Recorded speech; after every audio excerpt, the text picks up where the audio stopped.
Halo semua, balik lagi dengan saya Reski di Just Coding. Di video kali ini kita akan buat komponen untuk loading dan juga untuk mengatur error validasinya dari fitur loginnya dulu.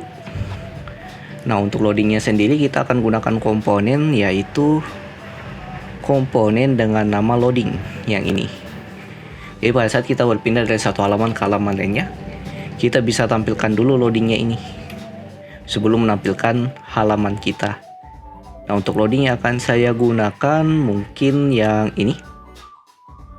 Kita bisa ambil yang large nya. Kita copy. Kemudian kita masuk lagi ke dalam codingan kita. Nah, di sini kita buat dulu komponen untuk loading komponen kita. Kita buat file. Kita sebut saja nama filenya loading.jsx. Kemudian buat komponen. Dan di dalamnya kita paste yang tadi. Nah, seperti ini untuk loadingnya. Dan kita buat loadingnya itu berada di tengah-tengah dari halaman kita di sini. Berarti kita bisa buat div, di mana dalam divnya kita bisa kasih kelas exclaim, yaitu height-nya 100%, kemudian flex, kemudian item center. Kita buat dia ke tengah, kemudian justify center. Di letak tengah di bagian atas dan bawah, dan letak tengah di kiri dan kanannya. Masukkan ke dalam seperti ini untuk komponen loading kita. Nah, selanjutnya kita bisa atur semua komponen ini, kita atur di dalam layout, yaitu public layout yang ini. Nah, kita bisa import dulu untuk komponen loadingnya, dan juga kita bisa import juga use navigation, yaitu untuk mengecek navigasi kita. Nah, ini kita bisa buat kondisi di sini nantinya. Kita buat dulu cons navigation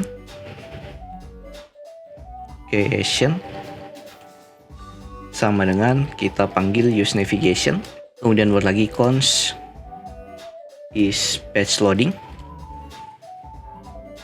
Kita buat kondisi dalam sini. Jadi jika navigation titik state sama dengan loading. Jadi jika navigasinya itu masih loading, kita buat kondisinya di sini di mainnya. Buat kondisi is page loading. Maka kita coba panggil komponen loading. Nah, kemudian selain itu kita akan panggil main kontennya ini seperti ini. Ini kita coba cek. Kita jalankan dulu aplikasinya di terminal. Oh ya, di sini sudah jalan mpentan dev. Kita coba masukkan ke localhost di web browser. Ini kalau saya berpindah di halaman produk, ada loadingnya dulu untuk sementara. Nah, ini cuman agak cepat loadingnya. Ya, loading pada saat kita berpindah dari halaman home sama produk dan halaman-halaman lainnya nanti yang memakai public layoutnya ini. Nah, setelah kita buat loadingnya, kita coba atur untuk fitur validasi di dalam loginnya yang ada di sini. Jadi pada saat kita klik login, kalau kita tidak isi email dan passwordnya, kita tampilkan errornya. Kita bisa masuk ke codingan lagi. Kita akan atur untuk aksi formnya di dalam login view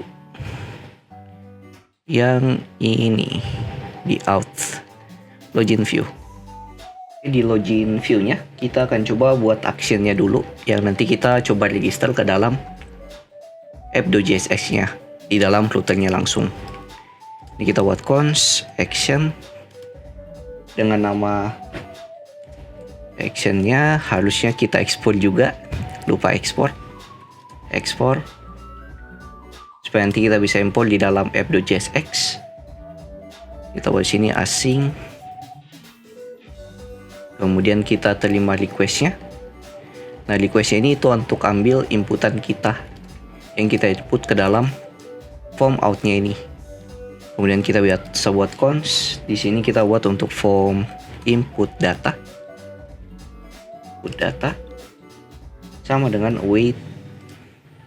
Kita arahkan ke kita ambil request berdasarkan form datanya, yaitu semua data form yang kita masukkan di inputannya.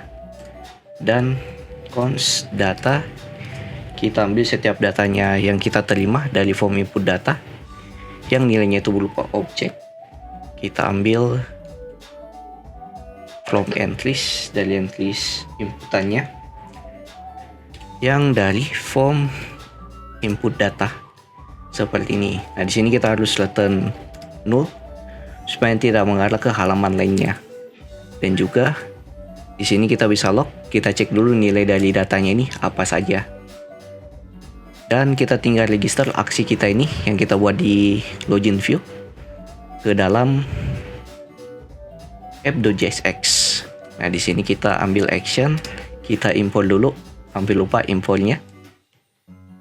Action, kita import action. Kita ganti namanya karena nanti ada banyak action yang akan kita buat. Jadi kita ganti nama di sini login action. Dan kita tinggal daftarkan di dalam actionnya ke sini. Ini kita coba cek apakah kita dapat nilai dari inputannya atau tidak. Kita coba inspect. Kita coba langsung klik login. Ini loginnya sudah ada. Kita dapat datanya, inputannya kosong dan passwordnya kosong.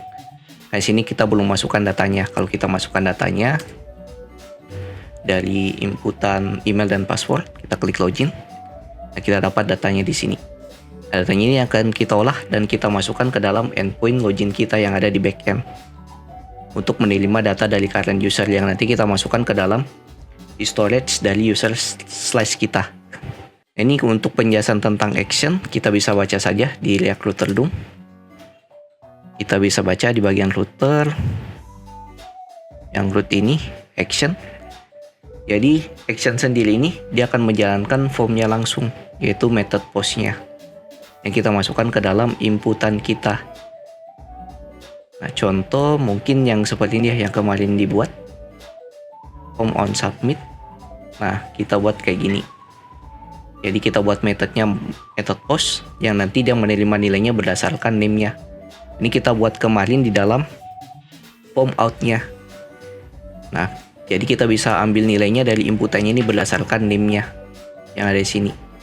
Seperti ini, dan pada saat kita klik input submit-nya atau button submit-nya, dia akan menjalankan yang ada dalam rute kita yang berdasarkan aksinya. Contohnya seperti ini. Nah, cuman fungsinya itu kita simpan juga di dalam formnya langsung supaya lebih mudah untuk kita ambil request dari inputannya. Oke, mungkin seperti ini. Nah, kemudian karena kita sudah dapat inputannya, kita bisa lakukan di sini yaitu API custom custom API. Untuk ambil endpointnya kita bisa gunakan try and catch di sini. Hapus dulu try and catch. Jadi jika terjadi error kita tampilkan errornya. Tapi jika datanya jalan pada try-nya ini, dia akan jalankan fungsinya. Tapi jika ada error dia tampilkan di catch-nya. Kita buat dulu const, kita terima responnya. Response sama dengan sini await dari custom API dengan endpointnya itu metodenya post dengan /out/login. Nah, kemudian untuk inputan datanya, nah kita ambil dari data ini atau variable data. Kita coba console log juga, kita dapat datanya atau tidak. Kita log, yaitu response. Nah, kemudian di sini kita harus return null saja dulu. Dan di catch-nya kita bisa terima respon errornya juga. Kita bisa const sini error message sama dengan error. Kita bisa console log error message dan kita return null juga. Nah, seperti ini. Kita coba cek. Kita cari dulu error message-nya kita dapat atau tidak. Kita reload lagi. Nah, pada saat kita klik login, ini inputannya belum kita masukkan, klik login. Nah, ini error dari endpoint kita, yaitu errornya kita terima responnya di sini. Dengan message, inputan email dan password tidak boleh kosong atau harus diinput. Tapi kalau kita masukkan nilainya ngasal, contoh di sini email yang belum terdaftar, contoh surti@mail.com, password 1 sampai 8, login. Nah, errornya juga bakal tampil dengan message datanya, yaitu dari respon data. Nah, message-nya itu invalid user. Ini kita bisa terima message-nya. Kita masuk dulu ke dalam codingan lagi. Nah, berarti di sini kita bisa buat lebih spesifik. Jadi setelah dapat error, kita kasih tanda tanya, yaitu nilai opsionalnya. Jika ada, tampilkan. Jika tidak, nggak apa-apa. Ini response, kemudian tanda tanya, titik. Nah, dia masuk ke respon. Ini ya, dia masuk ke respon, habis itu data, habis itu message. Berarti respon, kemudian data, tanda tanya, kemudian titik, message. Seperti ini. Kita coba cek lagi, reload. Kita masukkan user yang tidak terdaftar. Login. Nah, di sini bakal tampil invalid usernya. Nah, tapi kalau kita isi kosong juga dapat message errornya juga. Seperti ini, inputan email dan password tidak boleh kosong. Nah, seperti ini jadi untuk validasinya. Nah, tapi kalau kita sudah dapat dari user yang sudah login atau sudah kita daftarkan, contoh reski@mail.com, passwordnya 1 sampai 8. Kita klik login. Nah, kita akan dapat datanya. Dimana untuk video selanjutnya kita akan masukkan datanya ini masuk ke storage kita, di state dari storage-nya yaitu Redux-nya. Kita akan masukkan ke sini. Nah, jadi kita tidak dapatkan dari data dummy lagi yang ini, email dan name-nya, tapi kita nanti dapatkannya dari respon yang kita dapatkan di sini. Dari data, habis itu data, kita ambil data dari user yang login ini atau current user-nya, yaitu emailnya apa, name-nya apa, role-nya apa, dan juga ID-nya apa. Oke, mungkin segini dulu sedikit penjelasan untuk penggunaan action dan juga pembuatan dari dan juga loading komponennya. Di video berikutnya kita akan coba ya untuk memasukkan ini ke dalam storage untuk memasukkan dari user yang login. Jadi jika Anda tanyakan silahkan masuk ke grup Discord yang linknya ada di pin komen. Jangan lupa like, comment, dan subscribe. See you next video. Have a nice day and bye.